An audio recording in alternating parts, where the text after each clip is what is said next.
ஆனா நீங்க ஜெனரேஷனா பார்த்துட்டே வரேன் சார். இப்போ சிவாஜி சாரோட உங்களுக்கு ஒரு டிராவல் இருக்கு. ரஜினி சாரோட ஒரு டிராவல் இருந்திருக்கு. விஜய் அஜித் அவங்களுடையும் படங்கள் நடிச்சிருக்கீங்க. கூட ஒர்க் பண்றாங்க நடிச்சிருக்கீங்க. அவங்க அடுத்த ஜெனரேஷன் வரும்போது அவங்க உங்களை எந்த மாதிரி ஒரு இம்பாக்ட் கொடுத்தாங்க? அது இப்போ சொன்னா நான் அவுட் ஆஃப் டேட்னு சொல்லிடுவாங்க. சிவாஜி கீழே கைக்கு வைக்கிற ஷாட்ல நடிச்சாருன்னு சொல்றோம்ல, அது இன்னைக்கு எந்த நடிகராவது நடிப்பாங்களா? சஜஷன் ஷாட்டுக்கு வர சொல்லி சொன்னா கூட எடுங்க சார் க்ளோஸ் அப், எல்லாத்துலயும் சஜஷனா தேவையானமா. ஸோ பெரும்பாலும் இப்போ யாருக்கிட்டையும் அந்த 100% டெடிகேஷனே இல்லைங்க. விஜய் சார் அரசியல் போகும்போது உங்களுடைய கண்ணோட்டம் என்னவா இருந்தது? அவர் கஷ்டப்பட்டு டான்ஸ் கற்றுக்கிட்டாரு, ஃபைட்டு கற்றுக்கிட்டாரு, நல்ல கதையை தேர்ந்தெடுத்தார். ஆனால் அரசியலுக்கு அவர் எம்ஜிஆரை பார்த்து எல்லாரும் சூடு போட்டுக்கு தான் நினைக்கிறாங்களே தவிர அவர்கிட்ட இருந்து கற்றுக்கணும்னு யாரும் நினைக்கிறது. ஒரு படத்துலையும் அந்த நல்ல கொள்கைகளையும் நல்ல விஷயங்களையும் அந்த கட்சி கொள்கைகளையும் ப்ரொமோட் பண்ணி இப்படிலாம் கஷ்டப்பட்டு வந்த ஒருத்தரை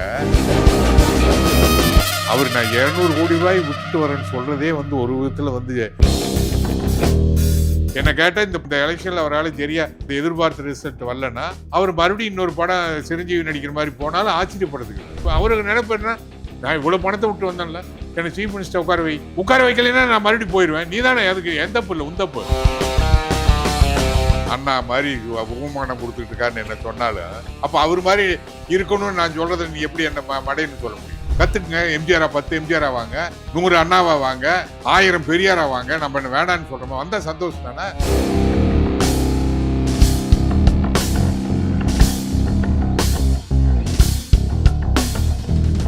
வணக்கம். நீங்க பார்த்துட்டு இருக்கிறது டேக் ஒன் தமிழ். நான் உங்கள் விஜய் பிரானேஷ். இன்னைக்கு கூட இருக்கிற ஸ்பெஷல் கெஸ்ட் யார் அப்படின்னு பார்த்தீங்கன்னா, இவர் நீங்கள் பார்த்தோன்னே உங்களுக்கு தோணலாம், இவரை நான் இந்த படத்துலலாம் பார்த்துருக்கேன்ப்பா, இவரை நான் இந்த சீரியலில் பார்த்துருக்கேன்ப்பா. ஆனால் அதெல்லாம் கிடையாது. அதுக்கு முன்னாடி அவரோட இதில் ட்ராவல் பண்ணி போய் பார்த்தா இஸ் அ ஃபேமஸ் டேரக்டர் மட்டும் கிடையாது, is one of the famous writers. அதுவும் நம்ம நிறையா லெஜண்ட்ஸ் கூட, அதாவது என்ன சொல்கிறது, பின்னாடி இருக்கிறவங்கள நம்ம பல தடவை கவனிக்கிறது இல்லை நம்ம சொல்லுவோம். அந்த மாதிரி ஒருத்தர் தான் என் கூட இன்றைக்கி இருக்கார். என் கூட இன்றைக்கி விஜய் கிருஷ்ணராஜ் அவர்கள் இருக்காங்க. அவர்கிட்ட தான் நிறைய விஷயங்கள் கேட்டு தெரிஞ்சுக்க போகிறோம். வாங்க பேசலாம். வணக்கம் சார். படங்களில் ஜாதி சம்மந்தமாக பேசுகிறதுங்கிறது அதிகமாக இருக்குது, வைலன்ஸுங்கிறது அதிகமாக இருக்குது. இது ஒரு சொசைட்டியை இன்ஃப்ளூயன்ஸ் பண்ணணும்னு நினைக்கிறீங்களா? இது பண்ணலாம் இல்லை இன்ஃப்ளூயன்ஸ் ஆயிடுச்சு.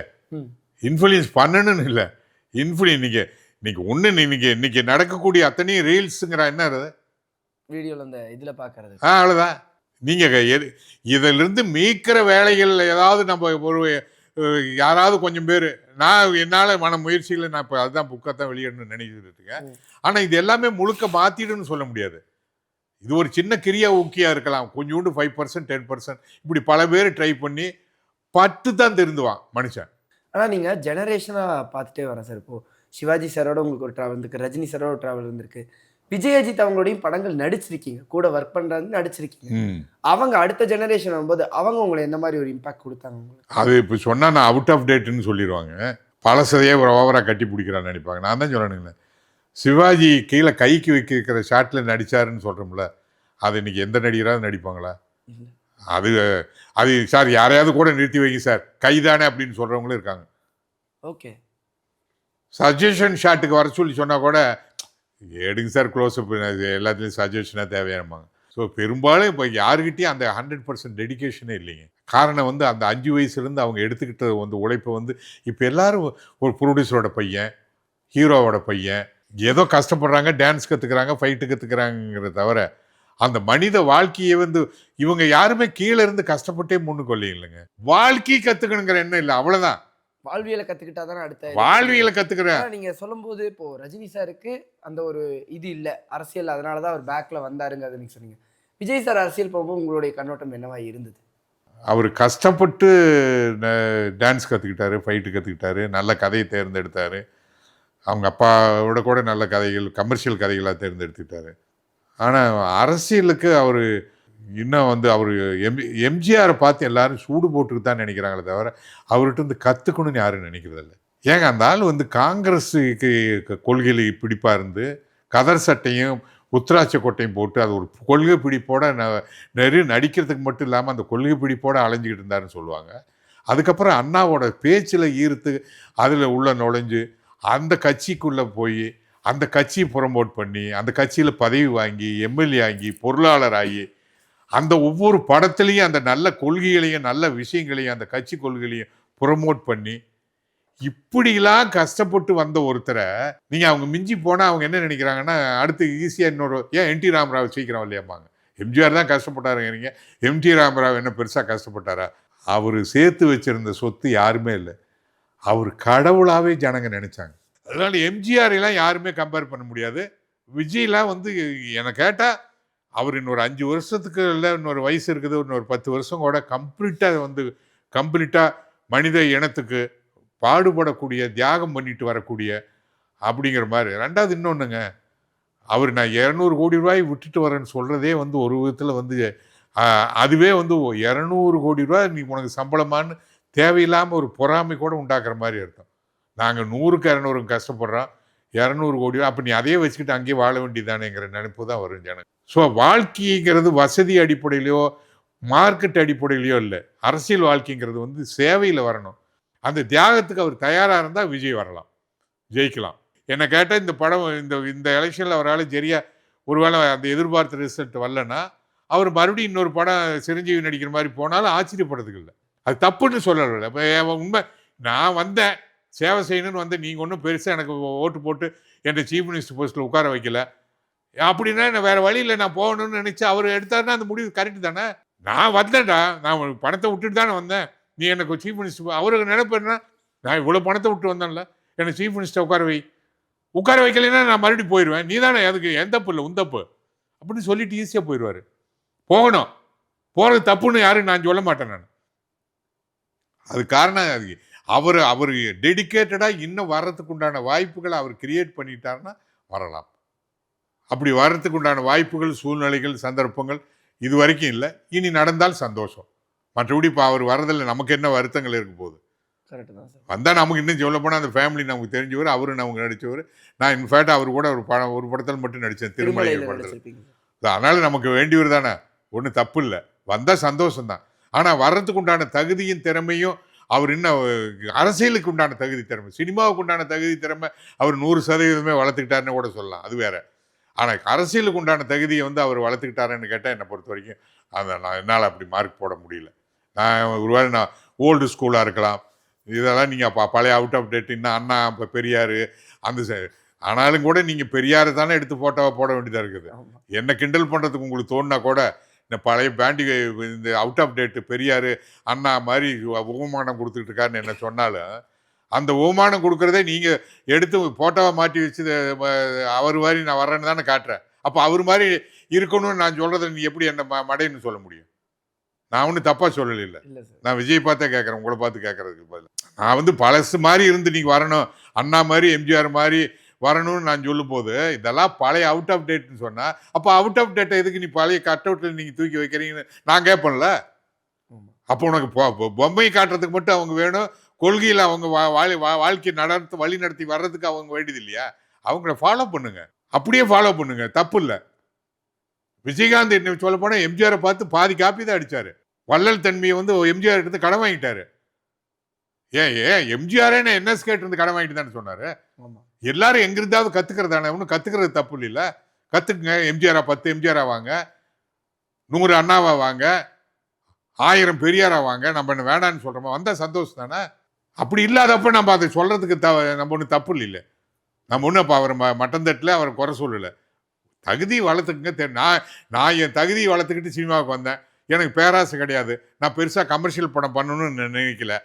ஏன் சத்யராஜே சொல்லுவார், என்ன கிருஷ்ணன் எப்போ பார்த்தாலும் ஒரு நல்ல கதை பண்ணணும்னு சொல்லி எனக்கு ஏற்ப ஒரு 2 கொஞ்சம் அப்படியே மசாலா கலந்த மாதிரி ஒரு கதை எழுதிட்டு வாங்களே அப்படிம்பாரு. நான் சொல்லுவேன், சத்யராஜ் நான் நெருங்கின பழக்கத்தினால அவர் உரிமையோடு சொல்லுவார். நான் சொன்னேன், எனக்கு கதை ஏதோ ஒரு விதத்தில் ஜெயிக்குது, நீங்களே அண்ணன்டா தம்பியோட நல்லா இருக்குதுன்னு சொன்னாங்களே, பரவாயில்லைன்னு சொல்லி அப்போ அதை பாராட்டுறீங்கள. வெற்றியோட அளவு கம்மியானாலும் இப்போ வெற்றி படம் தானுங்க அது. உங்கள் அளவுக்கு வெற்றி படம் கொடுக்காட்டி கூட ஒரு வெற்றி படம் ரேஞ்சுக்காவது கொடுத்தேன்ல, போதும். அந்த கதைகள் இருக்கிற படம் இவ்வளோ வெற்றி பெற்றாலே போதும்.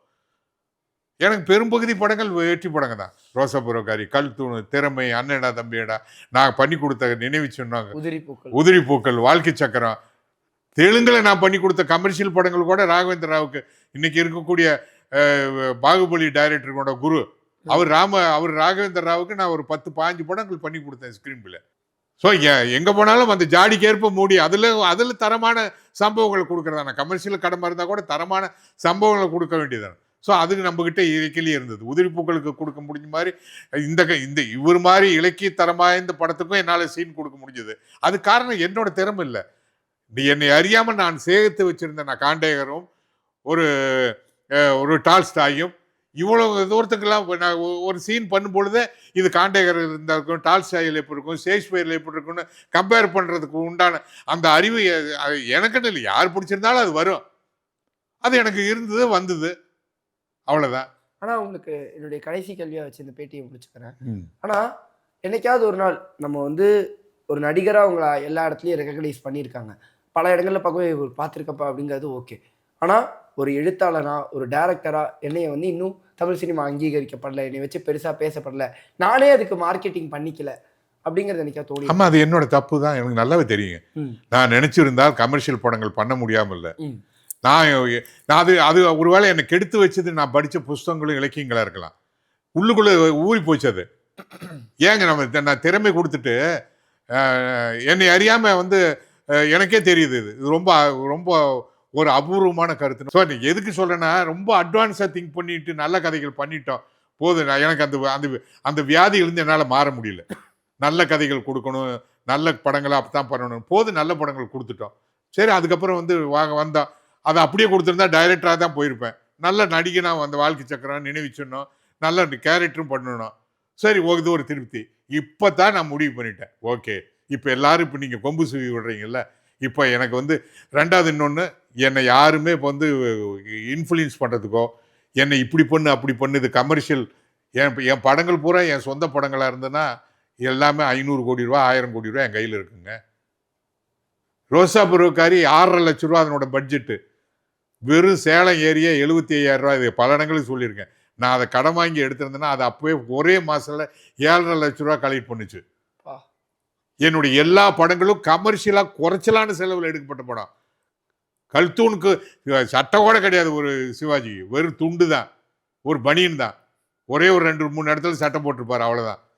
எதுவுமே பட்ஜெட்டில் எடுக்கப்பட்ட கதையினாலே பட்ஜெட்டில் அடங்கிடும். நல்ல கதைக்கு நல்ல ஆடம்பர ட்ரெஸ்ஸு தேவையில்லை.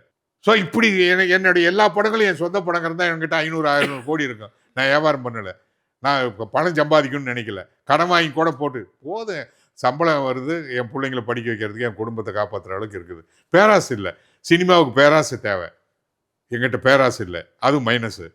நல்ல கதைகள் தான் பண்ணணும்னு நினைக்கிறது, இது ஒரு மைனஸு. ஸோ ஆனால் அதுக்காக நான் வருத்தப்படலை. என் வாழ்க்கை வீணாக போயிருந்தால் கூட நான் மாற்றிருப்பேன். நல்ல படங்கள் வரிசையாக கொஞ்சம் கொஞ்சம் கேப் கொடுத்தோம், நல்ல படங்கள் நடித்தோம், சீரியல் நடித்தோம். இப்போ எனக்கு வந்து இப்போ அப்போ யாரோட கண்ட்ரோலும் எனக்கு பல பேர்த்தோட கண்ட்ரோல், ப்ரொடியூசர், நடிகர் எல்லாத்தோட கண்ட்ரோலும் கொஞ்சம் கொஞ்சம் இருந்தது. இப்போ அப்படி இல்லை. அதனால தான் இப்போ உட்காந்து இப்போ நான் எழுத ஆரம்பிச்சிருக்கேன். உலகத்திலேயே தலை சிறந்த ஒரு படைப்பை ஒரு ரோசா பருவக்காரி கொடுத்தது மாதிரி, அதை விட 10 மடங்கு ஆழமாக ஜனங்கிட்ட போய் சேர்ற மாதிரி இப்போ ஒரு படைப்பை, இப்போ தான் பல படைப்புகளை தொடர்ந்து உலக மக்களுக்கு கொடுக்குற மாதிரி. ஒரு திருக்குறள், திருவள்ளுவர் வாழ்நாள் முழுக்க டெடிகேட் பண்ணி கொடுத்தாரு. என்னோட இந்த கட்டத்தில் திருக்குறள் அளவுக்கு யாராலையும் எதுவுமே கொடுக்க முடியாது. ஆனாலும் திருக்குறள் அளவுக்கு அதில் 100% 1 பங்காவது பேசப்படுற மாதிரி ஒரு படைப்பை தர முடியும்னு நினச்சி நான் கொடுத்துருக்கேன். அந்த புக்கு வெளியிடுக்கும் உங்களை கூப்பிட்றேன். அந்த புக்கு வெளியிட்டுக்கு அப்புறம் இதே மாதிரி இதே இடத்துல உட்காந்து அந்த புக்கை பற்றியே ஒரு பேட்டி எடுத்துருவோம். கண்டிப்பாக. ஸோ பல விஷயங்களை உங்ககிட்ட கேட்டு தெரிஞ்சுக்கிட்டேன் சார். அதாவது நீங்கள் கடந்து வந்த பாதையாக இருக்கட்டும், ஆரம்பித்த இடமா இருக்கட்டும், எல்லாத்தையுமே கேட்டு தெரிஞ்சுக்க முடிஞ்சுது. இந்த ஒரு பேட்டி எனக்கு ரொம்ப சிறப்பாக இருந்தது. ரொம்ப நன்றி சார். ரொம்ப நன்றி.